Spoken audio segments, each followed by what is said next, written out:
السلام عليكم ورحمه الله وبركاته، اهلا بيكم يا اخواتي. نبدا كلامنا بالصلاه على سيدنا محمد وعلى اله وصحبه اجمعين. يا ريت كل الناس تنزل تحت في الكومنتات تصلي على سيدنا النبي عليه الصلاه والسلام. بعد كده ما تنساش اللايك والكومنت والاشتراك في القناه عشان يوصلك كل جديد ان شاء الله اول باول. نتكلم النهارده على خساره الزمالك من المصري البورسعيدي في الدوري الممتاز، وما زالت الخساره مستمره في نادي الزمالك. كل فيديو يا جدعان بننزل الزمالك يخسر الزمالك يخسر، نفسي انزل الزمالك يفوز والله العظيم يا جدعان. معلش انا اهلاوي بس ليا كلمه الحق ولازم اقولها. النهارده الزمالك حضر، النهارده الزمالك ما جاش اصلا يا جدعان. الاستحواذ كان للمصري بحوالي 70%، ضربات ركنيه من 12 ركنيه للمصري البورسعيدي مقابل 2 بس للزمالك. فمتخيل يا ابو الصحاب الموضوع كان لازم يمشي بنفس الاسلوب اللي حصل بيه، كان لازم المصري البورسعيدي يكسب طبعا. والله لو المصري البورسعيدي ما كسبش ده هيكون بسبب الحكم اللي النهارده ما شاء الله يعني ما فيش فار في المباراه، وكمان الحكم احتواء فوق الطبيعي للزمالك. ايه يا مستشار، والله العظيم يا سياده المستشار انت عامل مع الزمالك فوق الصح. والكابتن احمد عبد المقصود ما شاء الله ما بيسمعش الكلام برضه يا سياده المستشار، خاصه يا جماعه ان في حاجه حصلت بعد المباراه النهارده، وسياده المستشار طرد الجهاز الفني بالكامل وقال لهم ممنوع دخول نادي الزمالك من تاني. يا سلام يا سياده المستشار، لما اشوف بقى المدير الفني الجديد اللي انت حضرتك جبته النهارده هيعمل ايه مع الزمالك الفتره الجايه. المهم يا جماعه ان الزمالك ما زال في المركز الخامس وما زال متمسك بالمركز الخامس بقاله كام ماتش الحمد لله، يعني اللهم لك الحمد. انا كاهلاوي مبسوط بيكم في المركز الخامس، منورين والله يا جدعان. لكن في حاجه انا عايز اقولها لاخواتي الزملكاويه، المقاولين يا جماعه بيتعادل معاهم في النقاط ب 33 نقطه برضه بعد الزمالك على طول في المركز السادس. يعني كده المقاولين لو فاز الزمالك هيكون في المركز السادس واحتمال السابع يا ابو الصحاب. تخيل ان غزل المحله كمان هتنافس، والله العظيم احتمال نشوف الماتش الجاي الزمالك في المركز السابع او الثامن، حاجه شبه كده، ممكن نلاقيه بينافس مع الاسماعيلي تحت في اخر الدوري. المهم يا ابو الصحاب النهارده الريمونتادا اللي عملها البورسعيدي وحسام حسن، كابتن حسام حسن طبعا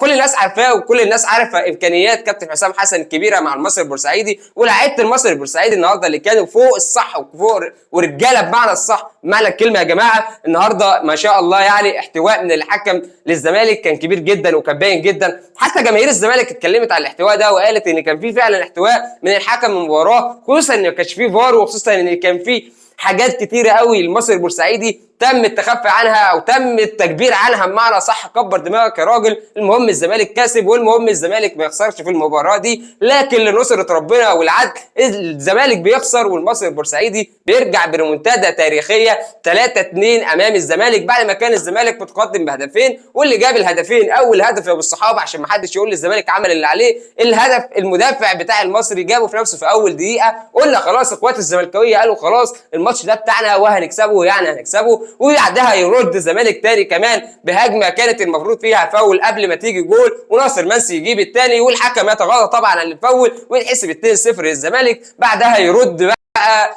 المصري البورسعيدي وينزل بالاول والثاني والثالث في الدقيقه 86 وتخلص المباراه بتقدم المصري البورسعيدي بنتيجه 3-2. والله العظيم نتيجه مستحقه فعلا، وصدقني اخره الظلم وحشه. واللي النهارده شافه المصري البورسعيدي في الملعب كان كميه ظلم كبيره جدا، خاصه ان كان في طرد مباشر لمدافع الزمالك الونش طبعا في الدقيقه 18 بعد ما شال جريندو من ورا في قدام منطقه الجزاء، عشان ما حدش يقول بس كان في ضربه جزاء، لا دي ما كانش ضربه جزاء يا جماعه، هو الجريندو كان بره منطقه الجزاء بس الونش جه من ورا وشاله ما شاء الله. حصيره يا جدعان اتشالت ولا كأن في حاجه، والحكم في الطراوه خالص يا ابو الصحاب. عشان كده نصره ربنا والحق لازم يترد لاصحابه ويفوز المصري البورسعيدي بنتيجه 3-2 وينهي المباراه، وما زال الزمالك في المركز الخامس. في الاخير يا صديقي اتمنى لك كل خير يا اخويا الزملكاوي، جمهور الزمالك والله العظيم اكتر واحد صعبان عليا ونفسي اشوفه يفرح اكتر من كده بصراحه. يعني ما فيش اي بطوله السنه دي باين عليها كده يا ابو الصحاب. ما ننساش بقى اللايك والكومنت والاشتراك. اشوفك على خير وفيديو جديد، سلام عليكم.